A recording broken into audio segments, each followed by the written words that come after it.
It is the golden age of piracy. Countless pirates sail the seas, searching for legendary pirate Gold Roger's mysterious treasure, the One Piece. Among them is Monkey D. Luffy, who grew up listening to the wild tales of buccaneer red-haired Shanks, and dreaming of becoming a pirate himself. Having eaten the fruit of the Gomu Gomu tree, Luffy has the bizarre power to stretch like rubber, at the cost of being unable to swim. One Piece, Chapter 9, Femme Fatale. Hello, ladies and gentlemen, boys and girls, brothers and sisters of the Nerd Nation. I'm Jim, of course, from Jim's Nerd Nation, and today we're bringing you the first review from Volume 2 of One Piece. We left off the first 8 chapters were covered in Volume 1, so this is the beginning and the first chapter of Volume 2, which is actually Chapter 9. The whole volume is entitled Buggy the Clown, and Chapter 9 was actually pretty cool. I mean, you know, I know a lot of people have said, hey, you only scratched the surface, and you're only 1% done, and you're only this, and those are all true statements, trust me.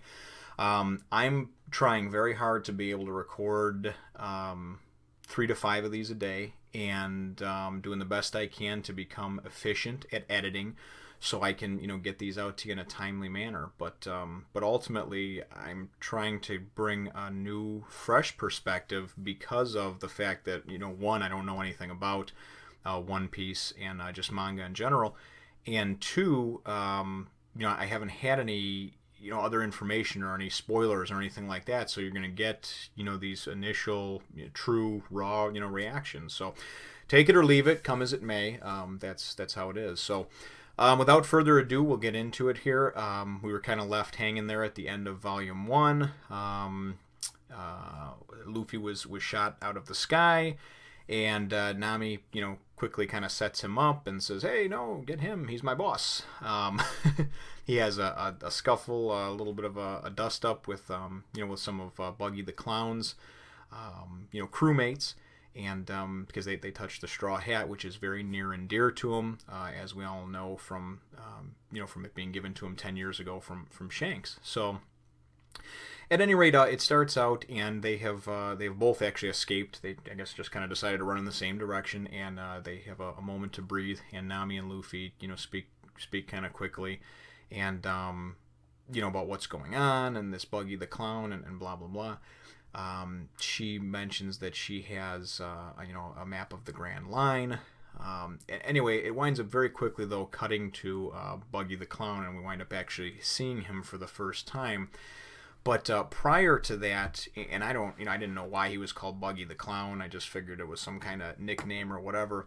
But there's a couple of plays on words that were, I thought, kind of neat. He, you know, the first one is he asks one of the guys. He says, you know, how did they get away? How did the thief get away?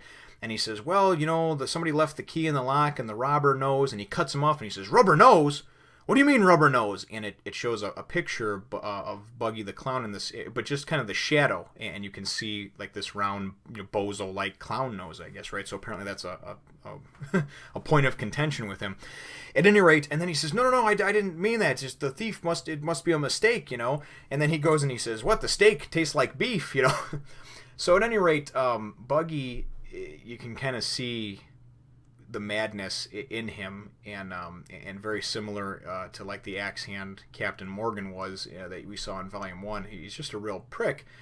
He actually has his crewmen executed. You know, he says, ready the cannons, and blows them away, you know, because the guy said he thinks the guy said the wrong thing, you know. So I guess it gives us kind of an initial, you know, bad taste in our mouth, or bad impression of this Buggy the Clown. Now, I don't know, maybe he turns out to be a mainstay character, or what, whatever the case may be, but, you know, initial impression is he's you know, kind of a dick. So we have a little bit of that over there, and then we get several pages of an exchange between Luffy and Nami. They walk into a house, and Luffy says, well, is this your house? And she says, well, no, this is just somebody's house that, I'm just happen to be here. And he says, well, what do you mean? You're looting somebody's house? And she says, no, I'm not a looter or a rioter type person. She says, I only steal from pirates, And she says, this is where we find out a little bit about her and her overarching goal. And she says, I need 100 million berries to buy a town. And Luffy says, that's a lot of berries, must be a pretty nice town. And she says, well, I've already stolen Buggy the Clown's map of the Grand Line, and I'm going to steal his treasure, and then I'm going to go and use the map of the Grand Line to go and find other pirates and steal their treasure as well. So you kind of see this other person that's going to be added as a main character to this crew, and kind of how everybody has an overarching goal, a backstory, and an ultimate goal in mind. And this is what hers is, and I'm sure that'll be uncovered as we go on. So at any rate, Luffy then says, and she says, so then it was kind of cute. She goes and says, well, you're a big, strong fellow over there, and, maybe you should come with me. It'll be a lot of treasure. I'll split it with you 50-50. I could use the help. And Luffy says, once he finds out about the map and the Grand Line, and he says, well, that's excellent. We're going to the Grand Line, and we need a navigator and this and that. And he reveals that he's a pirate, and that he needs a navigator. He says, so you could join my crew. And she flips her shit, and she's absolutely not, And I think a lot of it has to do with just the kind of code of ethics that she has, because now she found out that he's a pirate. I didn't know you were a pirate, I guess it's okay to be a thief as long as you're like a Robin Hood type thief, where you're stealing from, maybe the rich to give to the poor, or stealing from the bad to give to the good. I don't know. But at any rate, so it's kind of a funny exchange. And remember how I mentioned in the last review, that Nami, I like her. She's real sharp. She managed to steal a ship and all the treasure on it without ever having to pull out a sword, a gun, or lift a finger. She just by deception and being smart. So anyway, she says to Luffy, she says, I'll tell you what, I'll join your crew, but you have to do me, just do one favor for me, And he says, okay, sure. And she goes, we have to go and see Buggy the Clown, And Luffy goes in immediately, the self-confident person that he is. He says, sure, fine, let's go see him. Where is he?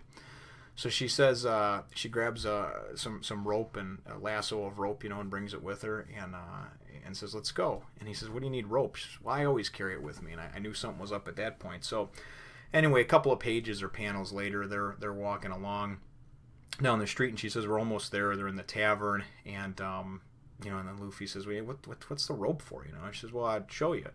So she goes and blindsides him and ties him up. And then the next scene that we see is the captain. The captain is Buggy the Clown. He's bitching and complaining at his three best guys. And he said, how the hell did this little girl outrun three of my best men, And they're apologizing and everything. And he's just about at the point where he's about to just do away with them. No excuses. And he's going to put them to death, right? And anyway, one of his henchmen comes in and says, hey, the girl who stole the map, she's here. And he says, what the hell does she want? And they said, well, no, you just bring her in, right? So anyway, they bring her in, and she's got Luffy tied up, and she goes and says, and remember earlier in Chapter 8, she went and said, real quick thinking on her feet, when Luffy fell out of the sky, she said, hey, boss, you came back for me. So she's playing it off like this is her boss, and she says, you know what, I caught the thief, Captain, and I'm returning your map. But he knows that she stole it, and he looks at her and says, well, why are you doing this, And she said, hey, I had a disagreement with my employer, and basically, it's all a setup. She wants to go and get in good with him. She says, so I'm returning the map, and I'd like to join your crew. So that gets a big rise and a good chuckle out of Buggy and his crew. But he says, you know what? You're just the type of person that may be good for my crew. That's fine. And he says she can join up. So Luffy's pissed off. They cut to him in jail, tied up, in jail, and he goes, "Yeah, you're not going to join my crew now, because he's mad. He feels betrayed." So anyway, the chapter wraps up a couple of pages later, and now remember that we had Zoro wound up initially when Luffy was carried off by the bird in the last one. He winds up, he didn't slow down at all to save them, but just kind of said, "Hey, get in the boat." He saved a few of the stragglers from Buggy the Clown's crew that had been robbed by Nami, right? So Zoro and them, they wind up pulling into the dock of the town there, and he says, "Hey, so where is this? Where is this Buggy? I got to talk to him." And the pirates, of course, are all freaking out about what are we going to tell the captain? We not only got robbed, but we have no treasure. We lost our boat, and they're going, "We're just going to have to tell him the truth." But clearly, he's a feared man, a feared individual. So I'm pretty sure that all hell is going to break loose. That's my that's my professional opinion for the next chapter. Because once Zoro does find out that Luffy is in fact being held there, and then of course they tie 2 and 2 together, and the other crew members come and tell Buggy the Clown that they were robbed and by this girl. Like I said, I think the shit's gonna hit the fan. So all in all, it was a pretty good chapter, and I know that I'm just scratching the surface over here, but I promised everybody that if you join me on this ride, we're gonna play it out until the end. So I'm definitely excited here to jump right into the next one and then come right back at ya with Chapter 10 review. So make sure to leave comments down below. Thank you as always for the support. Hit the like button, subscribe if you haven't already, and we'll catch you next time. Yet another chapter has come to a close in the One Piece saga. We still have many more to go. Click the subscribe button if you haven't done so already, and we'll see you in the next one. Can check out some of my other reviews on the left and on the right. Take it easy, Nation.